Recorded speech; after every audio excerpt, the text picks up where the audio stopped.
ஆண்டவருடைய நாமம் மகிமைப்படுவதாக. இப்பொழுது கர்த்தருடைய வசனத்துக்கு நேராக நாம் திரும்புவோம். யாக்கோபு எழுதின நிருபம் 5ஆம் அதிகாரத்தை திருப்பிக் கொள்வோம். The book of James chapter 5. யாக்கோபு 5ஆம் அதிகாரம் 7ஆம் வசனம் முதல் 11ஆம் வசனம் வரைக்கும் நான் வாசிக்க விரும்புகிறேன். எல்லாரும் திருப்பிக் கொள்ளுங்கள். யாக்கோபு 5ஆம் அதிகாரம் 7ஆம் வசனம் முதல் 11ஆம் வசனம் வரைக்கும். இப்படி இருக்க சகோதரரே, கர்த்தர் வருமளவும் நீடிய பொறுமையாயிருங்கள். இதோ பயிரிடுகிறவன், எல்லாம் சேர்ந்து வாசிப்போம், பூமியின் நற்பலனை அடைய வேண்டும் என்று முன்மாறியும் பின்மாறியும் வருமளவும் நீடிய பொறுமையோடு காத்திருக்கிறான். நீங்களும் நீடிய பொறுமையோடு இருந்து உங்கள் இருதயங்களை ஸ்திரப்படுத்துங்கள், கர்த்தரின் வருகை சமீபமாயிருக்கிறதே. சகோதரரே, நீங்கள் நியாயத்தீர்க்கப்படாதபடிக்கு ஒருவருக்கொருவர் விரோதமாக முறையிடாதிருங்கள். இதோ நியாயாதிபதி வாசற்படியில் நிற்கிறார். என் சகோதரரே, கர்த்தருடைய நாமத்தினாலே பேசின தீர்க்கதரிசிகளை துன்பப்படுத்தலுக்கும் நீடிய பொறுமைக்கும் திருஷ்டாங்கமாக வைத்துக் கொள்ளுங்கள். இதோ பொறுமையாய் இருக்கிறவர்களை பாக்கியவான் என்கிறோமே. யோபின் பொறுமையை குறித்து கேள்விப்பட்டிருக்கிறீர்கள், கர்த்தரின் செயலின் முடிவையும் கண்டிருக்கிறீர்கள். கர்த்தர் மிகுந்த உருக்கமும் இரக்கமுமாய் இருக்கிறாரே. அல்லேலூயா. ஆண்டவருடைய நாமம் மகிமைப்படுவதாக. 11ஆம் வசனம் இப்படியாக சொல்கிறது, இதோ பொறுமையாய் இருக்கிறவர்களை பாக்கியவான் என்று என்கிறோமே. அல்லேலூயா. இன்னைக்கு என்னுடைய செய்தியின் தலைப்பு, Blessed are the patient. பொறுமையாய் இருக்கிறவர்கள் பாக்கியவான்கள். ஒரு அல்ல சொல்லுங்க பார்க்கலாம். பொறுமையாய் இருக்கிறவர்கள் பாக்கியவான்கள். நாம் இன்றைக்கு ஒரு அவசர உலகத்திலே வாழ்ந்து கொண்டிருக்கிறோம். பொறுமையை மனிதன் இழந்து கொண்டிருக்கிற ஒரு காலத்திலே நாம் வாழ்ந்து கொண்டிருக்கிறோம். எல்லாமே உடனுக்குடன் வேணும் என்று சொல்லி தான் நம்ம எதிர்பார்க்கிறோம். உடனுக்குடன் எல்லாம் நடக்க வேண்டும். ஒரு மனுஷன் ஆண்டவர்கிட்ட கேட்டானா, ஆண்டவரே எனக்கு பொறுமையை தாரும், இப்பொழுதே தாரும் அப்படின்னா. பொறுமையை தாரும், இப்பொழுதே தாரும் என்று சொல்லி கேட்டானா. பாருங்க, பொறுமைக்கு ஆண்டவர் சில உபத்திரவங்கள் பிரச்சனைகள் ஊடாக தான் நமக்கு பொறுமையை ஆண்டவர் என்ன பண்றாரு, கற்றுத் தருகிறார். இன்றைக்கு உடனுக்குடன் நடைபெறும் என்கிற எதிர்பார்ப்போடு நம்ம வாழ்ந்து கொண்டிருக்கிறோம். கொஞ்சம் தாமதித்தாலே என்ன நமக்குள்ளாக ஒரு முறுமுறுப்பு ஏற்படுகிறது, முகத்திலே ஒரு முணுகல் ஏற்படுகிறது என்று சொல்லி நம்ம பார்க்கிறோம். பொறுமையாக காத்திருக்க இன்றைக்கு முடிவதில்லை. ஜெபத்திற்கு பதில் வருவதற்கு பொறுமையாக காத்திருக்க முடியவதில்லை. டிராஃபிக் ஜாமில் எப்படாது என்னது சிக்னல் போடுவாங்கன்னு சொல்லி பொறுமையாக காத்திருப்பதில்லை. அதுக்கு முன்பாக 10 ஹார்ன் அடிச்சிடுறோம். அவன் அங்கே டிராஃபிக்கில் நின்றுக்கிறான், அங்கே முன்னாடி அவன் போனால் தானே இவன் போக முடியவன். பாருங்க, இன்றைக்கு பொறுமை இல்லை, சிக்னலில் பொறுமை இல்லை, சாப்பாட்டில் கொஞ்சம் லேட் ஆச்சுன்னா என்னாச்சு, பொறுமையை இழந்து விடுகிறோம். ஆகவே பல விதத்தில் நீங்கள் பார்க்கும் பொழுது இன்றைக்கு பொறுமை இழந்து கொண்டிருக்கிற ஒரு சூழ்நிலை நம்ம இருக்கிறதை பார்க்கிறோம். நம்முடைய ஊரில் சொல்லுவாங்க, பொறுமையை குறித்து பொறுத்தார் என்ன செய்வாங்களா, பூமி ஆழ்வார் என்று சொல்லி. பொறுமை பூமியை காட்டிலும் பெரிதென்று அநேக வார்த்தைகள் இருக்கின்றன. பாருங்க, மனிதன் எதை இழந்தாலும் பெற்றுவிடலாமா, பொறுமையை இழந்தவன் வாழ்க்கையை இழந்து விடுகிறான். ஆவியின் கனிகளில் ஒன்று பொறுமை, நீடிய பொறுமை என்று சொல்லி வாசிக்கிறோம். பேஷன்ஸ், லாங் சஃபரிங் என்று சொல்லப்பட்டிருக்கிறது. அன்பை குறித்து பவுல் எழுதும் போது 1 கொரிந்தியர்ல அன்பை குறித்து சொல்லும் போது முதலாவது சொல்றாரு, அன்பு பொறுமை, நீடிய பொறுமை உள்ளது என்று சொல்கிறார். கிறிஸ்தவ வாழ்க்கையை ஒரு ஓட்டப்பந்தயத்துக்கு இணையாக குறிப்பிடப்பட்டிருக்கிறது. எபிரேயர் 12ஆம் அதிகாரம் 1ஆம் வசனத்தில் நீங்கள் வாசிக்கும் பொழுது அங்கே சொல்லப்பட்டிருக்கிறது, நாம் இந்த விசுவாச ஓட்டத்தை, இந்த கிறிஸ்தவ வாழ்க்கையாகிய இந்த ஓட்டத்தை பொறுமையோடு ஓட வேண்டும். ஹல்லேலூயா. run with patience or run with endurance என்று சொல்லி அங்கே போடப்பட்டிருக்கிறது. பொறுமை மிக மிக இன்றைக்கு அவசியமாக இருக்கிறது. ஆகவே இந்த வேத பகுதியில் நீங்க பார்த்தீங்கன்னா பொறுமையை குறித்த அநேக காரியங்களை யாக்கோபு எழுதுகிறார். யாக்கோபு தன்னுடைய நிருபத்தை ஆரம்பிக்கும் பொழுதும் பொறுமையை குறித்து எழுதுகிறார், முடிக்கும் பொழுதும் பொறுமையை குறித்து எழுதுகிறார். நீங்க 1ஆம் அதிகாரத்தை வாசிக்கும் பொழுது 3ஆம் 4ஆம் வசனத்தை பாருங்க, அங்கேயும் 2 வசனத்திலையும் பொறுமையை குறித்து எழுதுகிறார்.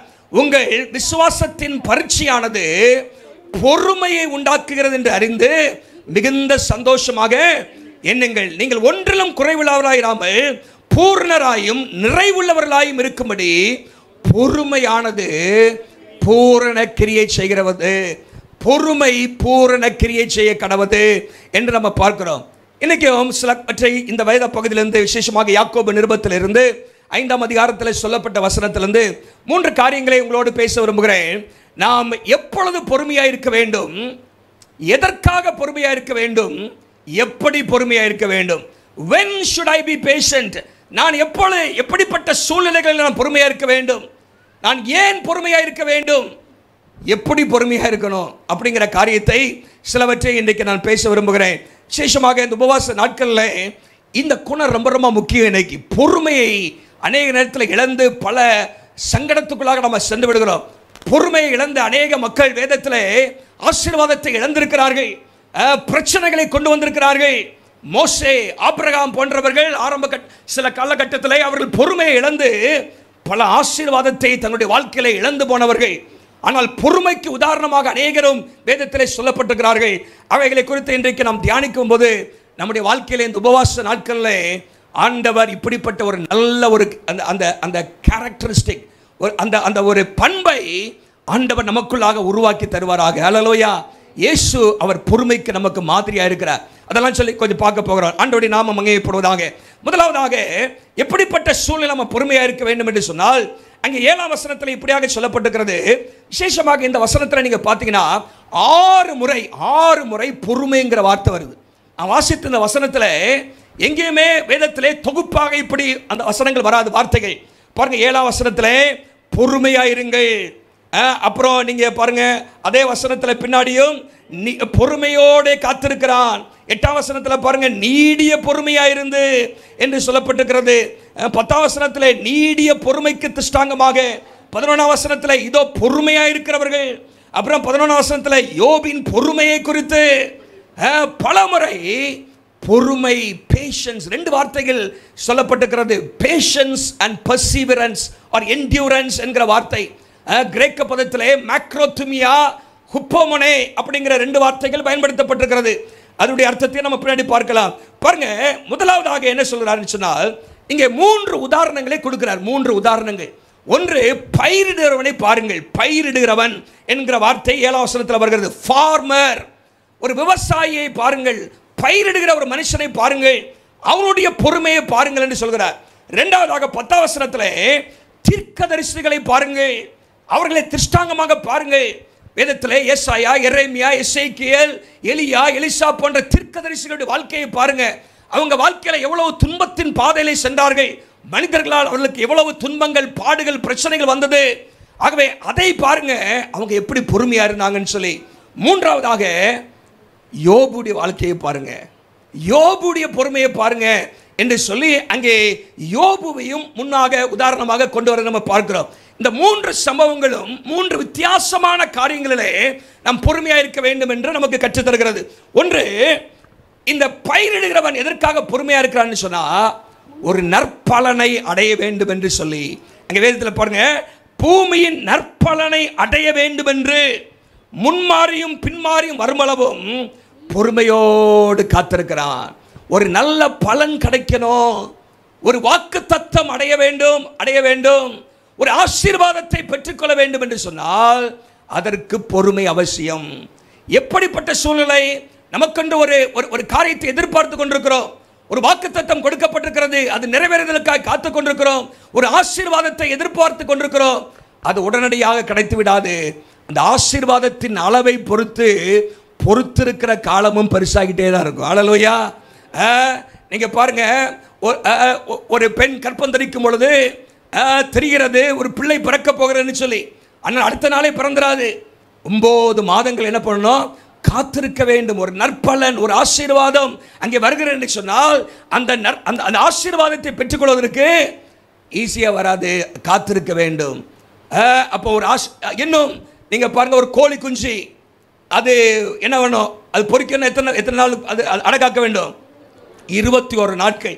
இல்லை 10 நாளே நான் உடைச்சிருவேன்னு சொன்னால் என்ன வரும்? கோழி குஞ்சு வருமா? முட்டை தான் அழுகி வரும், அப்படிதானே?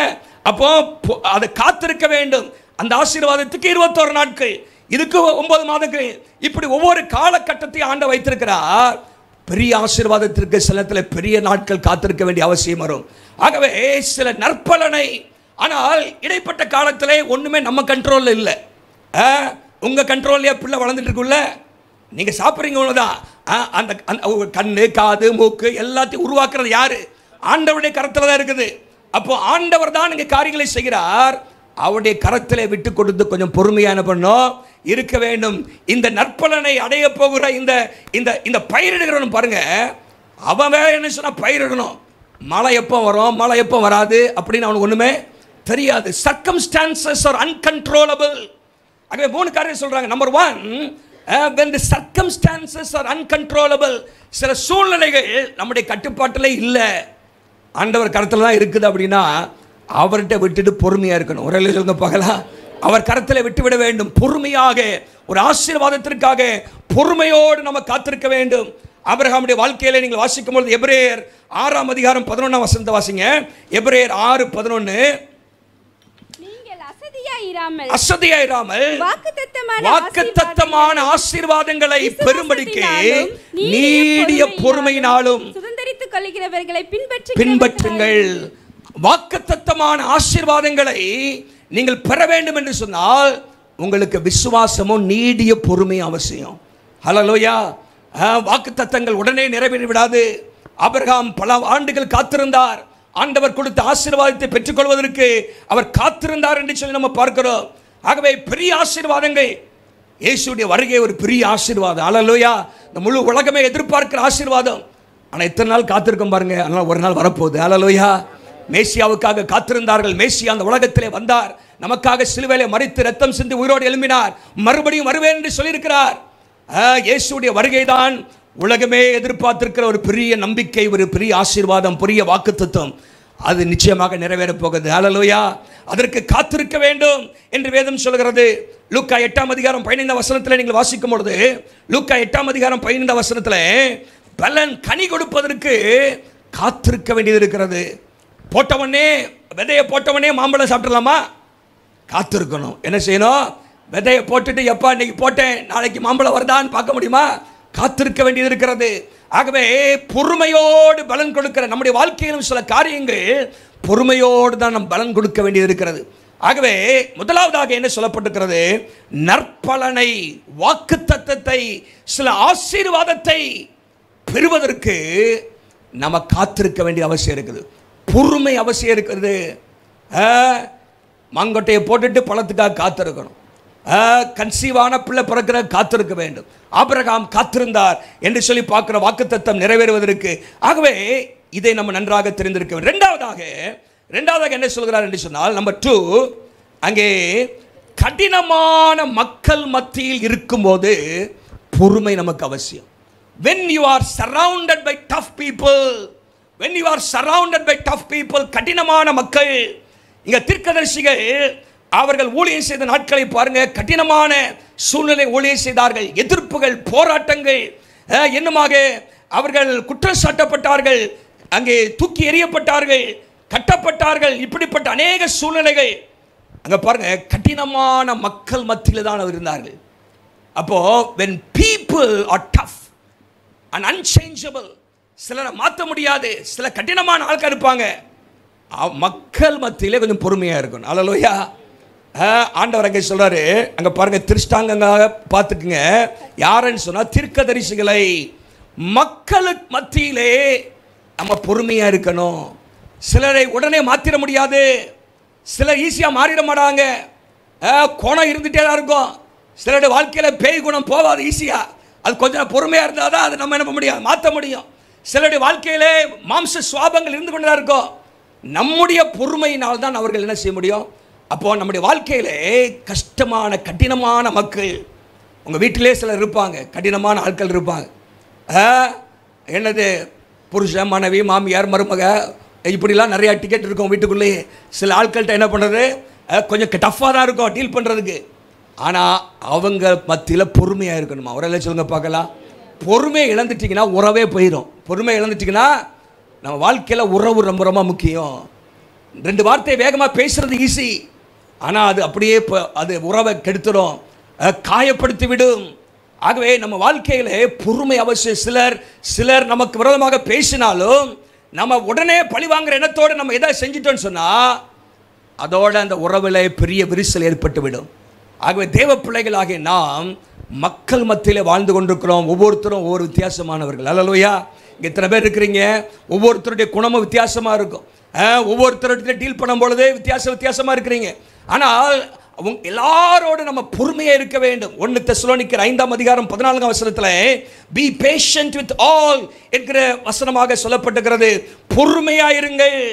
நல்லா கவனிங்க, 2 வார்த்தை இங்கே பயன்படுத்திருக்குன்னு சொன்னேன். ஒன்று நீடிய பொறுமை அப்படின்னு போட்டிருக்கிறது. நீடிய பொறுமை எத்தனை முறை வருது அது வார்த்தை?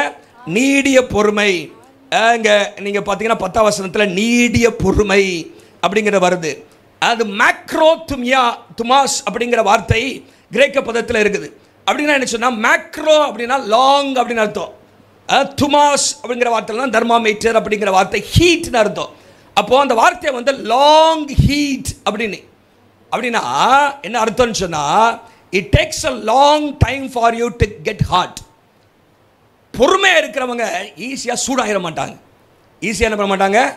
சூடாயிட மாட்டாங்க. அவங்கள சூடாக்குறது கொஞ்சம் நேரம் ஆகும். அல்லையா, பாலை வச்சுட்டு கொதிக்க வச்சுக்கும் நேரம் அப்படியே இழுத்துக்கிட்டே இருக்கும். கொதிக்க அடுப்பை பற்ற வச்சோடனே பால் கொதிச்சிருதா? அப்போது அப்படியே பாருங்கள், நம்ம வாழ்க்கையில் பொறுமையாக இருக்கிறவங்க ஈஸியாக சூடாக மாட்டாங்க. ஒரு எல்லாம் சொல்லுங்க பார்க்கலாம். சில இடத்துல நம்ம என்ன ஆயிடும்? சூடாயிடுறோம், கோபப்படுறோம், விகண்டு விழுந்துடுறோம். அது சொல்கிறாங்க முக்கோபி. அப்படி கோபம் எங்கே நிற்குதா? மூக்குக்கு மேலே நிற்குது அப்படின்னு வெடிச்சிருவாங்க. வேதம் சொல்லுகிறது, மக்கள் மத்தியிலே பொறுமையாக இருங்க. எல்லாரும் வாழ்க்கையில் சில பிரச்சனைகளுக்குள்ளாக சில இடத்துல போய் கொண்டிருக்கலாம். நம்ம மக்களை ஆதாயப்படுத்தணும், மக்களுக்குள்ளாக அந்த உறவிலே நம்ம வளர வேண்டும் என்று சொன்னால், if you are going to be success with people, you got to learn patience. நீங்கள் பொறுமையை கொஞ்சம் கற்றுக்கொள்ள வேண்டும். பொறுமை உங்கள்கிட்ட இல்லாட்டா உங்கள் பக்கத்தில் யாருமே வர மாட்டாங்க. எப்போ அந்த ஆள் பக்கத்திலே அவர் என்ன வெடிச்சிருவார், சில இடத்துல அவரை என்னது கொட்டிடுவார் எதையாவது அப்படின்னு சொல்லி பயந்து யாரும் என்ன பண்ண மாட்டாங்க. ஆனால் பொறுமையாக இருப்பாருங்க, பொறுமையாக கேட்பாருங்க, பொறுமையாக டீல் பண்ணுவாருங்க. அப்படின்னா எல்லாரும் உங்கள்கிட்ட வருவாங்க. ஒரு எல்லாம் சொல்லுங்க பார்க்கலாம். அப்போ பாருங்கள், மேக்ரோ ஆண்டவர், நம்முடைய ஆண்டவர் நம்மிடத்தில் பொறுமையாக இருக்கிறார். வேதத்தில் தேவனுடைய பொறுமைக்கு நிறையா வசனங்கள் இருக்கிறது. ஒரு சில வசனங்கள் அவங்களுக்கு சொல்கிறேன் பாருங்கள். பவுலுடைய வாழ்க்கையில் அவர் சொல்கிறாரு, நான் ரட்சிக்கப்பட்டதுக்கு காரணமே என் தேவனுடைய பொறுமை தான். என்னை அழிச்சிருந்தாருன்னா, என்னை என் மேலே கோவப்பட்டிருந்தானா என்னையே தூக்கி எறிஞ்சிருப்பார். பவுல் சொல்கிறார் பாருங்க, 1 தீமோத்தேயு 1:16 வாசிங்க. நான் வாசிக்கிறேன். அங்கே இப்படியாக போடப்படும், அப்படி இருந்த நித்திய ஜீவனை அடையும்படி இனிமேல் கிறிஸ்துவிடத்தில் விசுவாசமாயிருக்கிறவர்களுக்கு திருஷ்டாங்கம் உண்டாகும்படி பிரதான பாவியாக என்னிடத்தில் அவர் எல்லா நீடிய பொறுமையும் காண்பிக்கும்படி. நீடிய பொறுமை என்கிட்ட காமிச்சாரு, பொறுமையாக இருந்தார். ஆகவே தான் நான் ரட்சிக்கப்பட்டேன் அப்படின்னு சொல்கிறாரு. அல்லேலூயா. பாருங்க, நோவா காலத்திலே ஆண்டவர் எத்தனை வருஷம் பொறுமையாக இருந்தார் தெரியுமா?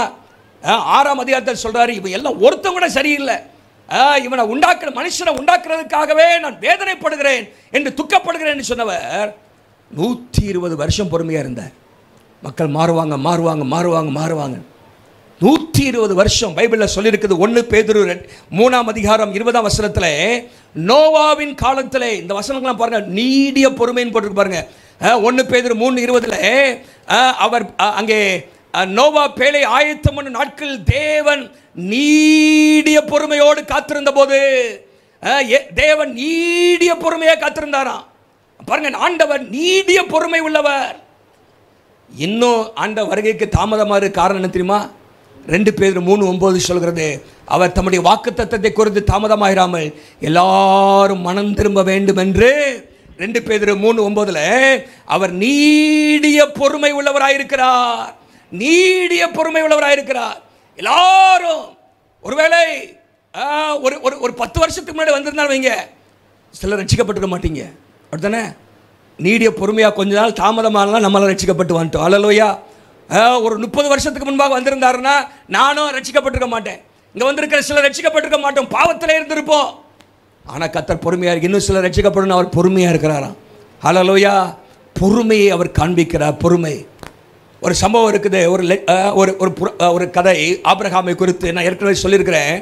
ஒரு முறை ஆபிரகாம் தன்னுடைய கூடாரத்தில் வாசலில் உட்கார்ந்துருந்தாராம். ஏற்கனவே பைபிளில் ஒரு சம்பவம் வாசிக்கிற 3 தூதர்கள் வந்தாங்க அப்படின்னு வாசிக்கிறோம்ல, அதே மாதிரி இன்னொரு சம்பவம். கூடார வாசலில் உட்கார்ந்துருந்த பொழுது ஒரு வயசானவர் வந்தாராம். 80 வயசுக்கு மேலே இருக்குமா அவருக்கு. அப்படியே தள்ளாடி வந்தாராம், பசியோடு வந்தாராம். அப்போ ஆபிரகாம் கூடாரத்துக்குள்ள உட்கார கூப்பிட்டு, ஏன் ரொம்ப பசியாக இருக்கிற மாதிரி தெரியுது, எங்கள் கூடாரத்துக்குள்ள வாங்க அப்படின்னு சொல்லி அவர் வீட்டுக்குள்ளே கூப்பிட்டு மனைவிட்ட சொல்லி சமையல் பண்ணி அவர் தட்டில் வச்சாராம். என்னது, அந்த வயசானவருக்கு. அந்த வயசானவர் சாப்பாடை பார்த்துடும் டபக்கு டபக்கு டபக்கு எடுத்து சாப்பிட்டாராம்.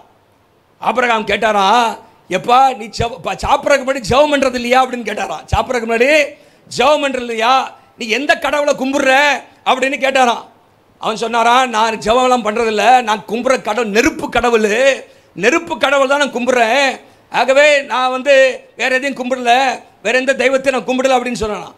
உடனே ஆபிரகாமுக்கு கோவம் தான், ஏய் இடத்த காலி பண்ணு அப்படின்னு விரட்டி விட்டாராம். சாப்பாடை பிடுங்கிட்டு விரட்டி விட்டுட்டாராம். எனது கொடுத்த சாப்பாடையும் பிடுங்கிட்டு விரட்டி விட்டாராம். அப்புறம் அந்த ஆள் பசியோடு திரும்ப போயிட்டாராம். ஜெபம் பண்ணாமல் சாப்பிட்டதுக்காகவும் நான் வேற கடவுளை கும்புறேன்னு சொன்னதுக்காகவும் என்ன பண்ணிட்டாராம், ஆபிரகாமை விரட்டி விட்டாராம்.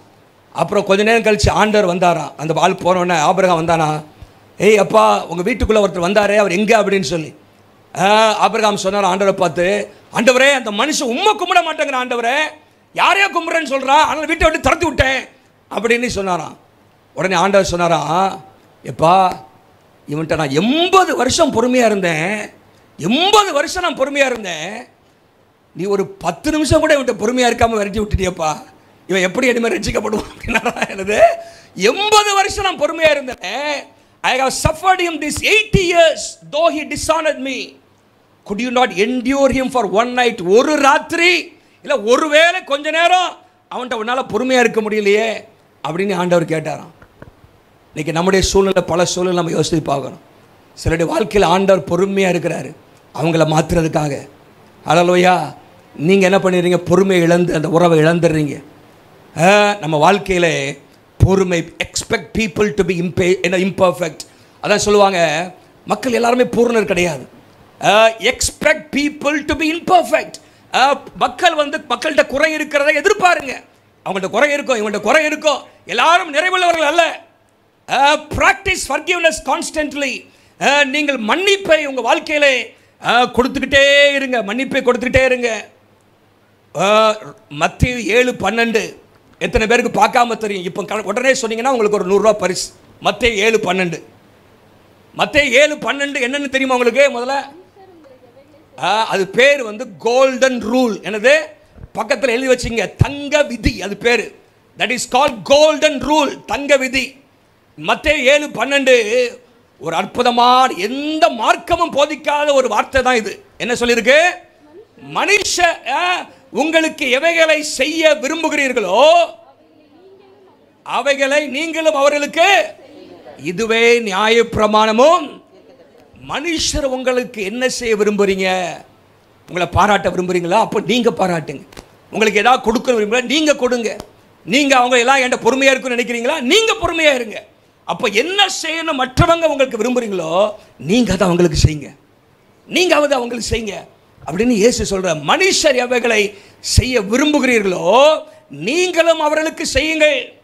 இது அற்புதமான ஒரு வசனம். இது ஆண்டவராக இயேசு கிறிஸ்து மலை பிரசங்கத்திலே சொல்கிறார். This is called golden rule. எல்லாம் சொல்லுங்க, golden rule, தங்க விதி. என்னது? இத யார் உங்களுக்கு, யாராவது உங்களுக்காக ஜெபம் பண்ண, அவங்களுக்காக நீங்க ஜெபம் பண்ணுங்க. கர்த்தர் உங்களுக்காக ஜெபிக்க ஆளை எழுப்புவார். ஹல்லேலூயா. பாருங்க, மற்றவங்க தான் நமக்கு செய்ய விரும்புகிறோம், நம்ம செய்கிறோமா? நம்ம மற்றவரிடத்தில் பொறுமையாக இருக்கிறோமா? நம்ம மற்றவரிடத்தில் மன்னிக்கிறோமா? மற்றவர்களுக்கு நம்ம கொடுக்குறோமா? நல்லா கவனிங்க. அப்போது இது ரொம்ப முக்கியமான ஒன்று. யாருக்கு பொறுமை இருக்காது அப்படின்னு சொன்னால், பெருமை பிடிச்சவங்களுக்கு பொறுமை இருக்காது. பெருமையும் பொறுமையும் கூட நடந்துகிட்டே போகும். பெருமை இருக்கிறவங்கள்ட்ட பொறுமை இருக்கும், பொறுமை இருக்காது. பொறுமை இல்லாதவங்கள்ட்ட பெருமை இருக்கும். தாழ்மை உள்ளவங்கள்ட்ட பொறுமை இருக்கும். ஹல்லேலூயா. தாழ்மை பொறுமையை நம்ம வாழ்க்கையில் கொண்டு வருகிற. அப்போ நம்பர் 1 முதலாவது சொன்னேன், ஒரு நற்பலனை, ஒரு ஆசீர்வாதத்தை, ஒரு வாக்கு தத்தத்தை நீங்கள் அடைய வேண்டும் என்று சொன்னால் உங்கள் வாழ்க்கையிலே பொறுமை அவசியம். ஆண்டவர் வைத்திருக்கிற ஆசீர்வாதத்திற்கு அளவுக்கு தக்க ஆண்டவர் நமக்கு பொறுமையை கற்றுத்தந்து பொறுமையோடு அதை சுதந்திரிக்க உதவி செய்கிறார். இரண்டாவதாக, கடினமான மக்கள் மத்தியிலே நாம் இருக்கும் பொழுது நமக்கு பொறுமை தேவை. சிலருடைய வாழ்க்கை நமக்கு கடினமாக இருக்கும். எப்படிலாம் இவங்கள்ட்ட அட்ஜஸ்ட் பண்ணி போகிறது? அட்ஜஸ்ட் பண்ணி போங்க. ஒரு அல்ல சொல்லுங்க, பகலா பொறுமையா இருங்க. கர்த்தர் ஏற்ற காலத்தில் அவங்க வாழ்க்கையில மாற்றத்தை தருவார். அல்லேலூயா. இயேசு அவர் பொறுமையா இருந்தார். இயேசுடைய வாழ்க்கையில நீங்க பாருங்க, அவர் பொறுமையா இருந்ததை குறித்து நம்ம வாசிக்கிறோம். அங்கே உபத்திரவப்படும் பொழுது அவர் பொறுமையா இருந்தார் என்று சொல்லப்பட்டிருக்கிறது. மக்களிடத்திலே சீஷரிடத்திலே பொறுமையா இருந்தார். ஒவ்வொருத்தரும் ஒரு மாதிரி ஆண்டவர் பொறுமையா இருந்தார். எப்பா சண்டை படாதுங்கப்பா, தூக்கி எரிஞ்சிடல, எப்பா இவங்களை வச்சு ஒன்று கதைக்கு நமக்கு எப்போ பார்த்தாலும் யார் பெரியவன் யார் அவன் சண்டை போட்டுட்டு இருக்கிறான், இவங்களை வச்சு காரியத்துக்கு உதவாதுன்னு தூக்கி எரிஞ்சிடல. அவன்கிட்ட பொறுமையாகவே இருந்தார், சரிப்படுத்திக்கிட்டே இருந்தார். அப்போஸ்தலர்களாக மாற்றிட்டார். அல்லேலூயா. தோமாவை இந்தியாவுக்கு அனுப்பிட்டார். இவங்க தான் கர்த்தருக்காக பெரிய காரியங்களை செய்தார்கள். அல்லேலூயா. பவுல் சொல்கிறாரு, தேவன் என்னிடத்தில் காண்பித்த நீடிய பொறுமையினால்தான் நான் ரட்சிக்கப்பட்டேன், அப்போஸ்தலனாக மாறினேன். அல்லேலூயா. மூன்றாவதாக யோபுடைய வாழ்க்கையில் பாருங்க. யோபுடைய வாழ்க்கையில் நீங்கள் பார்க்கும்போது உபத்திரவத்தின் மத்தியிலே பொறுமையாயிருங்கள். when you are going through difficulties, when you are facing trials, when you are undergoing sufferings in your life, உங்கள் வாழ்க்கையிலே உபத்திரவங்கள், சில காரியங்கள் ஏன் நடக்குது நமக்கு தெரியாது, ஏன் இந்த பிரச்சனை நமக்கு தெரியாது, ஏன் இதை ஆண்டவர் அனுமதிச்சார் நமக்கு தெரியாது. ஆகவே மூன்று காரியத்தையும் இப்படி சொல்லலாம். when the circumstances are uncontrollable, சூழ்நிலைகள் நம்ம கட்டுப்பாட்டில் இல்லை, அந்த நேரத்தில் பொறுமையாக இருக்கணும். ரெண்டாவது, when people are unchangeable, மக்கள் மாறாதவர்களாக கடினமாக இருக்கிறாங்க, பொறுமையாக இருங்க. when the problems are unexplainable, சில பிரச்சனைகள் நம்ம வாழ்க்கையில் எதுக்குன்னே தெரியாது, நமக்கு ஏன் வந்துச்சுன்னு தெரியாது, அந்த நேரத்திலையும் பொறுமையாக இருக்கணும். அந்த நேரத்திலையும் பொறுமையாக இருக்கணும். அதுதான் இங்கே யோபுடைய வாழ்க்கையில் பார்க்கிறோம். பொறுமையாக இருக்கிறவர்களை பாக்கியவான் என்று எண்ணுகிறோமே. யோபுடைய பொறுமையை குறித்து கேள்விப்பட்டிருக்கிறீர்களே, கர்த்தருடைய செயலின் முடிவையும் கண்டிருக்கிறீர்களே. யோபுடைய வாழ்க்கையை சற்று யோசித்து பாருங்க. 42 அதிகாரம் இருக்குது. முதல் 2 அதிகாரத்தில் we see Job's distress or trials, losses, அவனுடைய இழப்புகள், சந்தித்த பிரச்சனைகளை குறித்து சொல்லப்பட்டிருக்கிறது. பொருளாதாரத்தை இழந்தான், பிள்ளைகளை இழந்தான், சொத்துக்களை இழந்தான், இப்படி பலவற்றை ஒரே நாளில் அவன் இழந்து போகிறதே நாம் பார்க்கிறோம். அடுத்ததாக நீங்கள் பார்த்தீங்கன்னா அடுத்த 3ஆம் அதிகாரத்திலிருந்து 37ஆம் அதிகாரம் வரைக்கும் யோபுட்ட வந்து அவனுடைய நண்பர்கள் மாறி மாறி குற்றச்சாட்டுறாங்க. யோபு சொல்கிறான், நான் ஒன்றுமே செய்யலப்பா, என்னன்னே தெரியலப்பா அப்படின்னு சொல்லி அவன் டிஃபெண்ட் பண்ணுறான். Job's defence. நல்லா கவனிங்க, அந்த 38 அதிகாரம் வரைக்கும் ஆண்டவர் வந்துட்டு பேசவே இல்லை. எல்லாமே எதிராக இருக்கிற போல இருக்குது. எல்லாம் எதிராக என்னென்ன சூழ்நிலைகள் எதிராக இருக்குது. சூழ்நிலைகள் அவனுக்கு சர்க்கம்ஸ்டான்சஸ் ஆர் அகைன்ஸ்ட் ஹிம். ஏன் நடக்குன்னு சொல்ல, திடீர்னு அங்கே என்னது பூமி எதிர்ச்சி வருது, அது வருது, பிள்ளைகள் எல்லாம் செத்து போகிறாங்க. சூழ்நிலைகள் எதிராக இருக்குது, நண்பர்கள் எதிராக இருக்கிறாங்க. ஒவ்வொருத்தரும் சொல்கிறான், ஏதோ நீ தப்பு பண்ணிட்ட, இல்லாட்டி எப்படி நடக்காது அப்படின்னு எல்லா நண்பர்களும் எதிராக மாறிட்டான். கர்த்தரே எதிராக இருக்கிறது போல தெரியுது. கர்த்தரே என்ன பண்ணுறது? ஏன்னா ஆண்டவர் பேசவே இல்லை. ஆண்டவர் என்ன பண்ணல? 37 அதிகாரம் வரைக்கும் கர்த்தரே பேசலைங்க யோபுட்ட. ஏன் நடக்குதுன்னு யோபுக்கே தெரியாது. ஆண்டவர் அங்கே சாத்தானுக்கும் ஆண்டவருக்கும் பேச்சுவார்த்தை நடந்து அவங்க 2 பேருக்கும் நடக்குது. ஆனால் யோபுக்கு என்ன தெரியல, ஏன் இப்படிப்பட்ட காரியம் யோபுக்கு தெரியல. சில நேரத்தில் நம்முடைய வாழ்க்கையில் சில பிரச்சனைகள், போராட்டங்கள், சில இழப்புகள், சில வியாதிகள், சில நெருக்கங்கள், இதெல்லாம் ஏன் நமக்கு தெரியாது. we do not know why. பதிலே வராது. ஆண்டவர்கிட்ட கேட்டாலும் பதில் சொல்ல மாட்டார் சில நேரத்தில். அப்போ ஏன் நமக்கு தெரியாது. so when you are facing trials, when you are undergoing suffering, tribulations in your life, be patient. அங்கே வேதம் சொல்லுகிறது ரோமர் 12:12 உபத்திரவத்திலே பொறுமையாயிருங்கள். உபத்திரவத்தில் என்ன பண்ணுங்க? பொறுமையாயிருங்கள். be patient in affliction. நல்லா கவனிங்க. யோபுடைய புஸ்தகம் கடைசியில் நமக்கு என்ன போதிக்கிறது அப்படின்னு சொன்னால், உபத்திரவத்திலே ஒரு நோக்கம், தெய்வீக நோக்கம் இருக்கிறது என்பதை போதிக்கிறது. அல்லேலூயா. ஒவ்வொரு ஆண்டவர் அனுமதிக்கிற ஒவ்வொரு காரியத்திலும் நீ உண்மையாகவே தேவனுடைய பிள்ளையாக இருப்போம் என்று சொன்னால், உண்மையாகவே கர்த்தரை நாம் முழு இதயத்தோடும் பின்பற்றுவோம் என்று சொன்னால், நம்முடைய வாழ்க்கையிலே தேவன் அனுமதிக்கிற ஒவ்வொன்றுக்கும் அதுக்கு நமக்கு விளக்கம் இல்லாமல் இருக்கலாம். ஒருவேளை இந்த நித்தியத்தின் இந்த பக்கத்திலே நமக்கு விளக்கம் கிடைக்காமல் இருக்கலாம். ஆனால் ஒரு நோக்கம் இருக்கிறது என்பதை அறிந்திருக்க வேண்டும். ஹல்லேலூயா. Job teaches us that God has higher purposes. ஆண்டவருக்கு ஒரு உன்னதமான நோக்கம் இருக்கிறது இன் சஃபரிங், பாடுகள் மத்தியிலே. ஆகவே நம்முடைய வாழ்க்கையிலே கர்த்தர் அனுமதிக்கிற ஒரு காரியம் கூட ஒரு நோக்கம் இல்லாமல் இருக்காது. சில நேரத்தில் சில ஆசீர்வாதங்களை கொண்டு வந்திருக்கலாம், சில நேரத்தில் நமக்குள்ளாக தெய்வீக குணங்களை அவர் உருவாக்குவதற்கு சில காரியங்களை அனுமதிக்கிறார். ஆண்டவர் அனுமதிக்கிற ஒன்றுமே அவருடைய சித்தம் இல்லாமல் இருக்காது. ஹல்லேலூயா.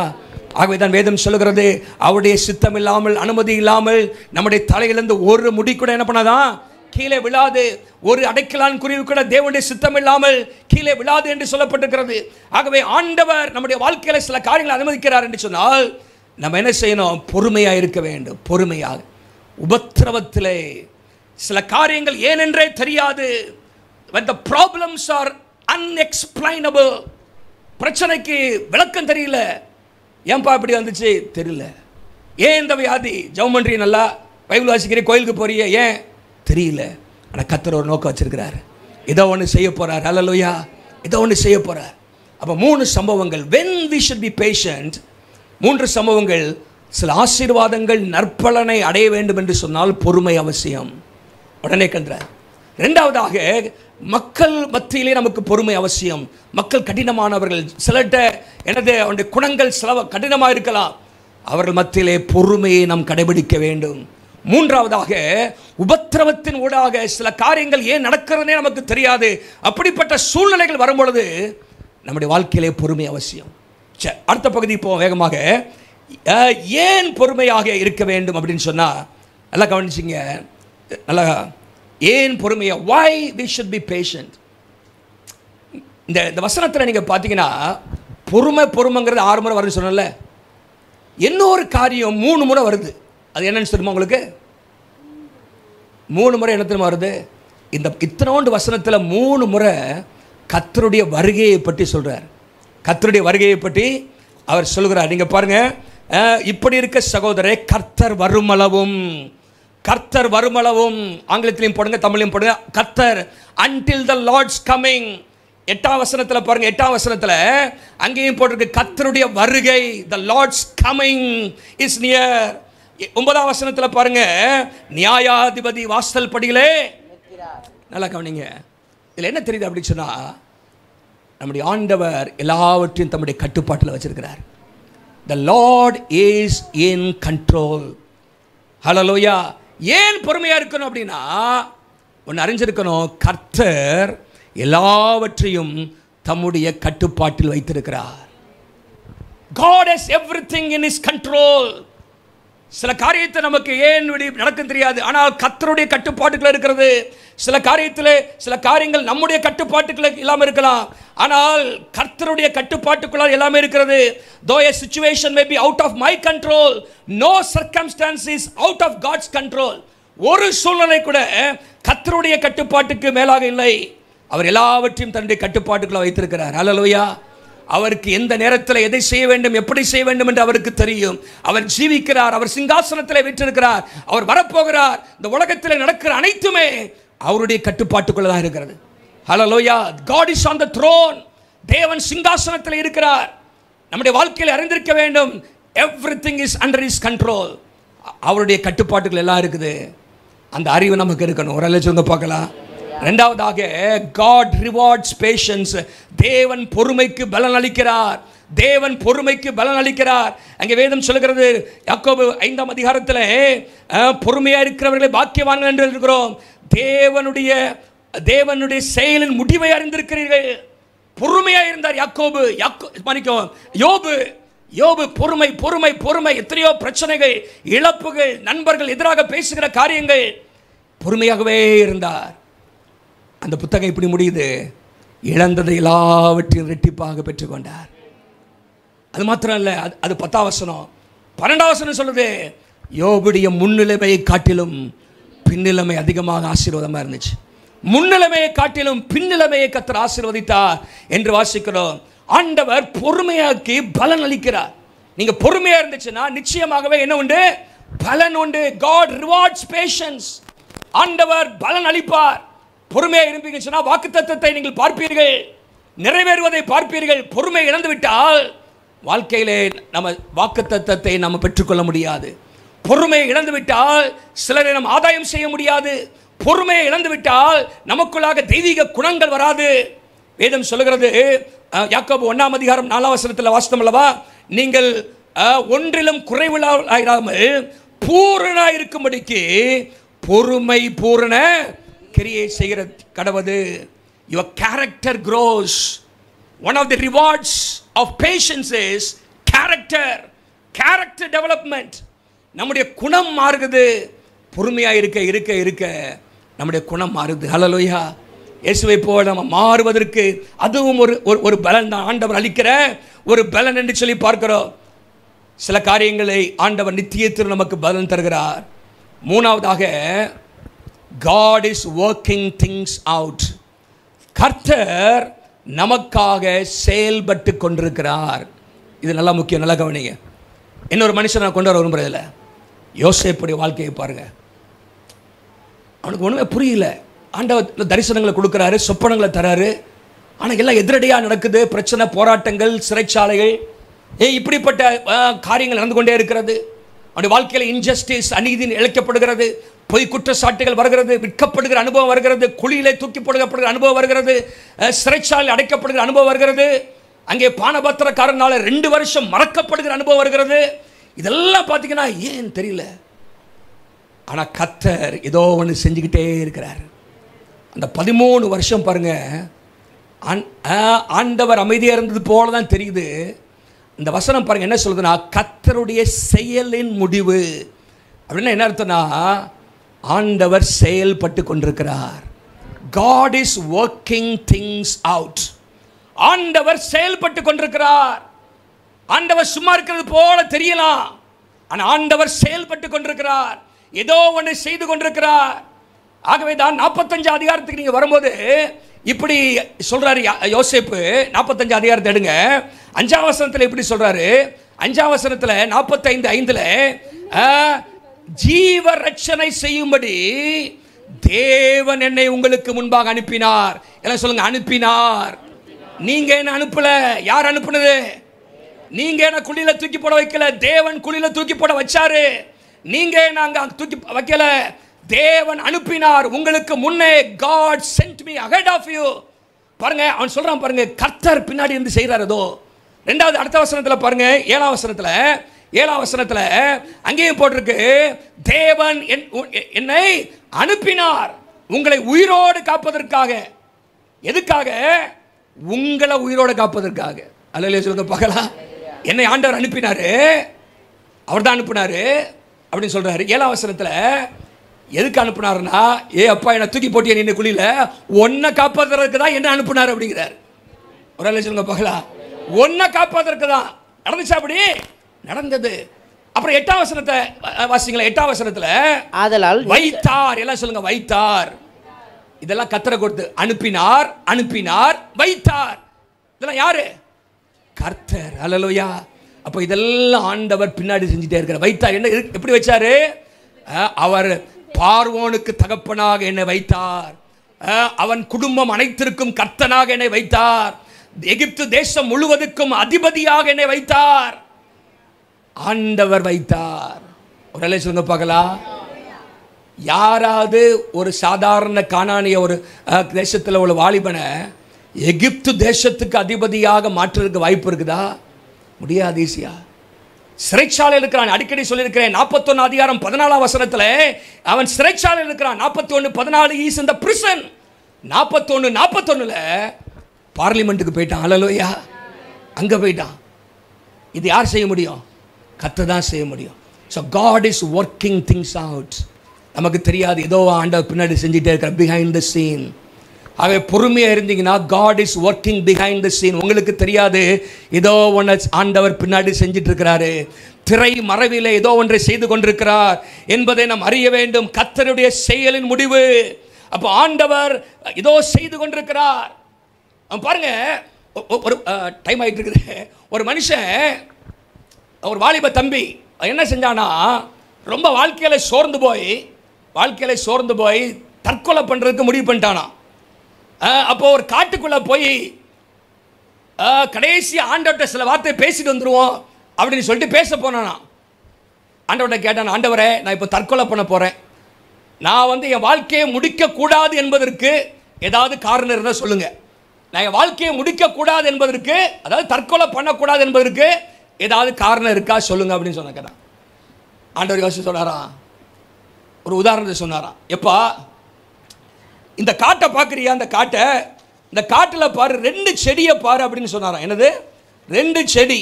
ஒன்று பரணி செடி, இன்னொன்று மூங்கில் மரம். என்ன சொல்லுங்க? பரணி செடி, ஃபேர்ன், ஆங்கிலத்தில் ஃபேர்ன் என்று சொல்லி, இன்னொன்று பேம்பு என்று 2 காரியத்தை பார்க்குறோம். ஆண்டவர் சொன்னாராம், இதை பாரு அப்படின்னு சொன்னாராம். அதை காமிங்க, 2 காமிங்க, 2 படத்தையும். இது வந்து மூங்கில் மரம், சரியா? அடுத்தது பார்த்தீங்கன்னா பரணி செடி, கீழே அப்படி படர்ந்து அப்படி அழகாக வருது பாருங்க. அது பக்கத்திலேயே மூங்கில் மரமும் இருக்குது. சரி, இப்போ பார்த்துட்டீங்களா? இப்போ என்ன கவனிங்க, இந்த மரங்களை நான் தான் என்ன பண்ணேன், இந்த காட்டுக்குள்ளே விதையை விதைச்சேன் அப்படின்னார் ஆண்டவர். காட்டுக்குள்ளே நான் தான் விதையை விதைச்சேன். பரணி செடி ஃபேனுடைய விதையை நான் தான் விதைச்சேன், மூங்கில் மரத்துடைய விதையோ நான் தான் விதைச்சேன், இல்லை விதைக்க வச்சேன் அப்படின்னாராம். நல்ல வெளிச்சத்தை கொடுத்தேன், நல்ல தண்ணீரை கொடுத்தேன், 2ஐயும் ஒரே மாதிரியாக தான் வளர்த்தேன். ஆனால் பரணி செடி சீக்கிரமாய் பூமியிலிருந்து முளைத்து எழும்பிருச்சு. இந்த நிலம் முழுசையும், அந்த போடுங்க பரணி செடியை போடுங்க, இந்த நிலம் முழுவதையும் தன் பச்சை இலைகளால் அழகாக நிரப்பிச்சு. ஆனால் இந்த மூங்கில் விதையோ ஒன்று கூட வெளியே வரலையாம். மூங்கில் விதை ஒன்று கூட வெளியே வரல. அந்த மூங்கிலை போனால் போகட்டும் என்று நான் விட்டுல. 2ஆம் வருஷமும் பரணி செடி அழகாக வளர்ந்தோங்கியது, மூங்கில் விதையிலேருந்து ஒன்றும் வரல. ஆனால் நான் அப்படியே விட்டு விடல. 3ஆவது வருஷம் ஒன்றும் வரல, 4ஆவது வருஷமும் ஒன்றும் வரல. 5ஆம் வருஷத்தில் ஒரு சிறிய முளை போல அந்த மூங்கி மரத்துலேருந்து வெளியே வந்துச்சு. மூங்கில் மரத்தில் வெளியே வர்றதுக்கு 5 வருஷம் ஆச்சு. 5 வருஷம் அப்படி எழுந்தபோது பரணி செடியோடு வைத்து பார்க்கும் பொழுது இந்த மூங்கில் ஒன்றும் பெருசாக தெரியல. ஆரம்பத்தில் இப்போ காமிக்காத, பெருசாக தெரியல. ஆனால் 5 வருடங்களில் மூங்கில் மரம் கீழே வேர் விட்டு மேலே உயர்ந்து வளர்வதற்கு அந்த வேறு போயிட்டே இருந்துச்சான். 5 வருஷம் போயிட்டே இருந்துச்சான். 5 வருஷம் வேறு போயிட்டே இருந்துச்சான். 5 வருஷம் வரைக்கும் மேலே ஒன்றுமே தெரியலையா, ஒன்றுமே தெரியல. இந்த மூங்கில் மரத்தை எப்படி கைவிட்டு விடவில்லையோ, அப்போ ஆண்டவர் சொல்கிறாரு, அது வந்த உடனே என்னாச்சான், 5ஆம் வருஷத்தில் வந்த உடனே 6 மாதம் தான் ஆச்சான். அப்படியே மேலே ஓங்கி வளர்ந்துருச்சான். 6 மாதத்தில் எங்கேயோ தலைக்கு மேலே அண்ணாந்து பார்க்குற மாதிரி எல்லாம் என்ன வச்சா பெருசாக வளர்ந்துருச்சான்.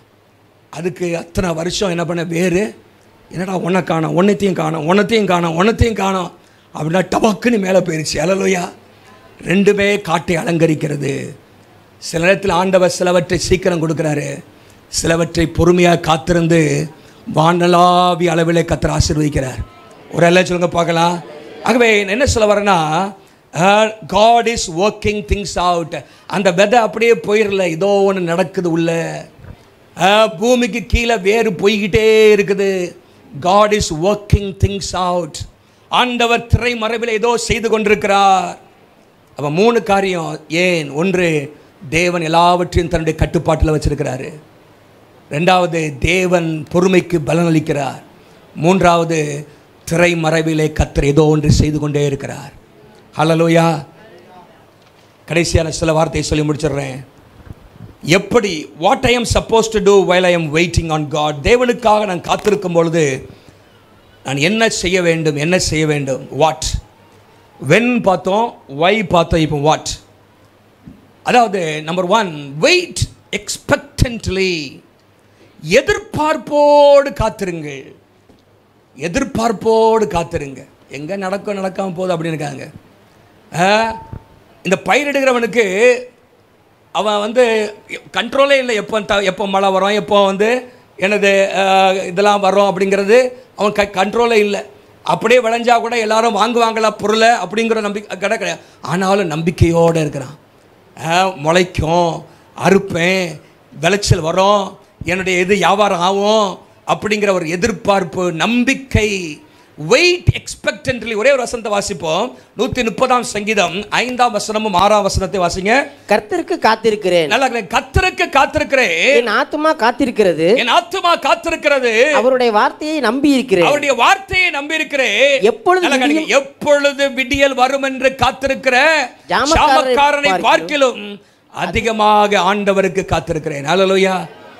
விடியலுக்காக காத்திருக்கிற ஒரு ஜாமக்காரன், விடியலுக்காக காத்திருக்கான். விடியல் வருமாறாதா? எது ராத்திரி படுத்தீங்க, விடியல் வந்துச்சா இல்லையா? விடியல் வரும். ஒரு இரவு வந்தால் என்ன வரும்? விடியல் நிச்சயமாக வரும். அப்போ இப்போ இருந்து போல தெரியலாம், ஆனால் விடியல் வரும். எங்கே விடியல் வரப்போகுது அப்படின்னு நினைக்கிறோமா? இந்த ஆட்சி வரும்போதே விடியல் வருதுண்ணா, அது வந்துச்சா வரலையா, அது அடுத்த பிரச்சனை. ஆனால் என்னது விடியல் அப்படின்னா டான், சன்ரைஸ், சூரிய உதயம் நிச்சயமாக வரும். அல்லேலூயா. சுனிதா வில்லியம்ஸ் அங்கே ஸ்பேஸில் இருக்கும்போது ஒரு நாளைக்கு 16 முறை சூரியன் உதிச்சுச்சான். எத்தனை முறை? நமக்கு 24 முறை வரைபடத்துக்கு ஒரு முறை தான். 16 உதிச்சுக்கிட்டே இருந்துச்சு. அவ்வளோ அந்த பக்கம் இருந்தாங்களாம். நல்லா கவனிங்க. அப்போ விடியல் என்பது நிச்சயமாக வரக்கூடியது. அப்போது இப்போ போயிட்டு சிலத்தில் எப்படா விடிய போகிறோம், சில காரியங்களை நீங்கள் எதிர்பார்த்துட்டு இருப்பீங்க போகணும் வரணும்னு சொல்லி. சில இதில் ரொம்ப நாளுக்கு முன்னாடி திடீர்னு எனக்கு கொஞ்சம் என்னாச்சு, இப்போ சரீரத்தில் பலவீனமாயிருச்சு. 12 மணி மெடிக்கல் ஷாப்புக்கு எங்கே போகிறது, எப்படா காலைல 6 மணி வரும் 8 மணி வரும் மெடிக்கல் ஷாப்பில் போய் பாருங்கள். சிலத்தில் என்னது ஒரு விடியலுக்காக காத்திருக்கிறோம், தூக்கமே வராது, ஆனால் வரும் அப்படிங்கிற நம்பிக்கை இருக்குது. அல்லேலூயா. விடியல் வரும், விடியல் வரும். அப்போ நம்ம வாழ்க்கையில் எதிர்பார்ப்போடு காத்திருக்க வேண்டும், நம்பிக்கையோடு காத்திருக்க வேண்டும். பொறுமையாக இருக்கும் பொழுது patience is not a passive tolerance, but it is active perseverance. ஒரு எதிர்பார்ப்போடு காரியங்களை செய்வது. வேதம் சொல்லுகிறது, கர்த்தருக்கு காத்திருக்கிறவர்கள் வெட்கப்பட்டு போவதில்லை. ஆங்கிலத்தில் no one who waits for my help will be disappointed. எனக்காக காத்திருக்கிறவர்கள் ஏமாற்றம் அடைவதில்லை, வெட்கப்பட்டு போவதில்லை என்று ஆண்டவர் சொல்லியிருக்கிறார். ஏசாயா 49:23. ரெண்டாவதாக வெயிட் குவைட்லி. எல்லாம் சொல்லுங்க, குவைட்லி. அமைதியாக காத்துருங்க. அமைதியாக இல்லாவிட்டால் முறுமுறுக்காமல் காத்துருங்க. யாக்கோபு 5 சொல்கிறாரு, முறையிடாதிருங்கள். பிரச்சனை வரும்பொழுது முறையிடுவான். என்னடா வாழ்க்கை, இவன் வந்து மாட்டணுமே, இப்படி வந்து பிரச்சனை வந்திருக்கே அப்படின்னு என்ன செய்வாங்களாம்? சிலத்தில் when we start to complain or grumble, don't grumble, முறுமுறுத்த ஆரம்பிச்சிடுவோம். பொறுமை இன்மையுடைய ஒரு அடையாளம் முறுமுறுக்கிறது. என்னடா அப்படின்றது முறுமுறுக்கிறோம் பாருங்க. அப்படி செய்யாமல் அமைதியாக இருங்க. கர்த்தருடைய கரத்தில் விட்டு என்ன பண்ணுங்க? வெயிட் குவைட்லி என்று சொல்லி பார்க்கிறோம். இயேசு அவர் பிரச்சனைகள் பாடுகள் மத்தியில் போய் கொண்டிருக்கும்போது அவர் கேட்குறாங்க, துன்பப்படுத்திட்டே இருக்கிறாங்க, நீ சொல்கிறது இல்லையா அப்படின்னு. ஆனால் இயேசு பேசாமல் இருந்தார்னு போட்டிருக்கு. அல்லேலூயா. 26ஆம் அதிகாரம் மத்திய 63ஆம் வசனத்தில் 50ஆம் வசனங்களில் நீங்கள் வாசிக்கும் போது 63 இயேசுவோ பேசாமல் இருந்தார். 27ஆம் அதிகாரம் 12, 13, 14 மத்திய 27, 12, 13, 14 அவர் கேட்டுட்டே இருக்கிறாங்க. அவர் மாறுதரம் ஒன்றும் சொல்லவில்லை. மாறுதரம் ஒன்றும் சொல்லலை. அவசரப்பட்டு எதையாவது சொல்லிடல. 14ஆம் வசனத்தில் அவரோ ஒரு வார்த்தையை மாறுதரமாக சொல்லவில்லை. அதனால் தேசாதிபதி மிகவும் என்ன பண்ணனா, ஆச்சரியப்பட்டா. மாறுதரம் சொல்லலை. சில காரியங்கள் நம்ம வாழ்க்கையில் அதுக்குள்ளே போகணும், ஆனால் பேசாமல் பொறுமையோடு முறுமுறுக்காமல். அல்லேலூயா. ஒரு குட் ஃப்ரைடே வந்தால் என்ன வரும்? ஈஸ்டர் வரும். அல்லேலூயா. ஒரு பாடு வந்தால் ஒரு மகிமை இருக்குது, பெயின் வந்தால் கெயின் இருக்குது. அல்லேலூயா. கிராஸ் இருந்துச்சுன்னா க்ரௌன் என்ன பண்ணுது? இருக்குது. நம்ம வாழ்க்கையில் சிலுவை, அது சிங்காசனம் இருக்குது. சிலுவை இல்லாத சிங்காசனம் இல்லை. அல்லேலூயா. பேட்டில் இல்லாமல் என்ன கிடையாது? வெற்றி பெற்றுட்டேன். எங்கேயோ பேட்டில் பண்ணியிருக்கிறீங்க, யுத்தம் பண்ணியிருக்கிறீங்க, பாடுபட்டிருக்கீங்க. அல்லேலூயா. பிள்ளைகள் வெற்றி பெறுகிறாங்க அப்படின்னு சொன்னால் கண்ணீர், இரவு பகலாக விழித்து படிக்கிறதுனால தான் வெற்றி பெறுகிறார்கள். அப்போ நல்லா கவனிங்க, நம்ம வாழ்க்கையில் அமைதியாக பொறுமையோடு முறுமுறுக்காமல், அந்த வார்த்தை முறுமுறுக்காமல். கடைசியாக வெயிட் ப்ரேயர்ஃபுல்லி, ஜபத்தோடு காத்திருங்க. எல்லாம் கர்த்தர் கையில் விட்டுடப்பா அப்படின்னு விட்டுறக்கூடாது. சும்மா நீங்கள் சோம்பேறி இருக்கக்கூடாது. ஜெபத்தோடு காத்திருக்கணும். சோர்ந்து போகாமல் ஜெபம் பண்ணிக்கிட்டே இருக்கணும். அல்லேலூயா. இந்த காரியத்தை உம்முடைய கரத்தில் கொடுக்கிறேன். இந்த மனிதரை ரட்சிப்பீராக. பாருங்க, ஜார்ஜ் முல்லர் தன்னுடைய நண்பர்களுக்காக பல நாட்கள் காத்திருந்தார். 3 நண்பர்களுக்காக ஜெபம் பண்ணாராம். 3 நண்பர்களுக்காக. நான் சொல்லியிருக்கிறேன் ஏற்கனவே, நீங்கள் கேள்விப்பட்டிருக்கலாம். ஒரு நண்பர் சில மாதங்களில் ரட்சிக்கப்பட்டாராம், கர்த்தருக்கு ஸ்தோத்திரம் செலுத்தினார். இன்னொரு நண்பர் சில 5 வருடம் கழிச்சு ரட்சிக்கப்பட்டாராம். 5 வருடமாக அந்த நண்பருக்காக ஜெபம் பண்ணிட்டு இருந்தார், ரட்சிக்கப்பட்டாராம். இன்னொரு நண்பருக்காக ஜெபம் பண்ணிக்கிட்டே இருந்தாராம், ரட்சிக்கப்படவே இல்லையா அந்த மனுஷன். 10 வருஷம், 20 வருஷம், 30 வருஷம், 52 வருஷம் ஜெபம் பண்ணாராம். எத்தனை வருஷம்? 52 வருஷம். ஒரு காரியத்துக்கு நீங்கள் ஜெபம் பண்ண முடியுமா? தோத்திர ஆண்டவரை நீ இருந்தாலும் போட்டு அப்படி விட்டுருவோம். 52 வருஷம் ஜெபம் பண்ணாரா, பதிலே கிடைக்கலையா. ஜார்ஜ் முல்லர் செத்து போயிட்டாராம். ஆனால் ஜார்ஜ் முல்லர் அடக்காரதனைக்கு அந்த நண்பர் வந்திருந்தார். அடக்காரதனைக்கு மாலையை கொண்டு வந்தாலும் என்னத்தை கொண்டு வந்தாலும் தெரியல. அங்கே வந்து நின்னானாம். அங்கே பிரசங்கியார் பிரசங்கம் பண்ணார் பாருங்க. அங்கேருந்து சொன்ன வார்த்தைகள், ஜார்ஜ் முல்லரை குறித்து சொன்ன வார்த்தைகள், கர்த்தருடைய வசனம் பிரசங்கிக்கப்பட்ட பொழுது அந்த இடத்துல அந்த மனுஷன் ரட்சிக்கப்பட்டான். அவருடைய ரட்சிப்பை பார்க்கலாம். ஜார்ஜ் முல்லர் உயிரோடு இருக்கும்போது அவருடைய ரட்சிப்பை பார்க்கல. ஆனால் பரலோகத்தில் நண்பர் வந்து நிற்கும் போது அவர் ஆச்சரியப்படுவார். அல்லேலூயா. எப்படா வந்த? உனக்கு 52 வருஷம் ஜெபம் பண்ணேன், நீ ரட்சிக்கப்படாமல் இருந்துட்டியே, எப்படி இங்கே வந்த? நீ செத்தா நினைக்கிற, ரட்சிக்கப்பட்ட அப்படின்னு சொல்லியிருப்பாங்க. பாருங்க, பொறுமையோ ஜெபம் பண்ணிக்கிட்டே தான் இருந்தார். ப்ரேயர்ஃபுல்லி வெயிட், ப்ரேயர்ஃபுல்லி வெயிட், எக்ஸ்பெக்டன்ட்லி, எதிர்பார்ப்போடு காத்திருங்க. அமைதியா முறுமுறுக்காம காத்திருங்க. ஜெபத்தோடு காத்திருங்க. கர்த்தர் அற்புதங்களை செய்வார். அல்லேலூயா. பொறுமையாக இருக்கிறவர்கள் பாக்கியவான்கள். பொறுமையாக இருக்கிறவர்கள் பாக்கியவான்கள். அது ஈஸியாக வந்துடாது. அல்லேலூயா. பொறுமையை தாரும், இன்றைக்கே தாருனா வராது. ஆண்டவருடைய கரத்தில் ஆண்டவர் இந்த பொறுமை, சில நேரத்தில் ஆண்டவர் கடினமான மனிதர்களை நம்ம வாழ்க்கையில் விட்டு தான் பொறுமையை கற்றுத்தருவார். சில உபத்திரவங்கள் மத்தியிலே இந்த பொறுமை என்பது அது நற்பண்புகளின் மகுடமாக இருக்கிறது.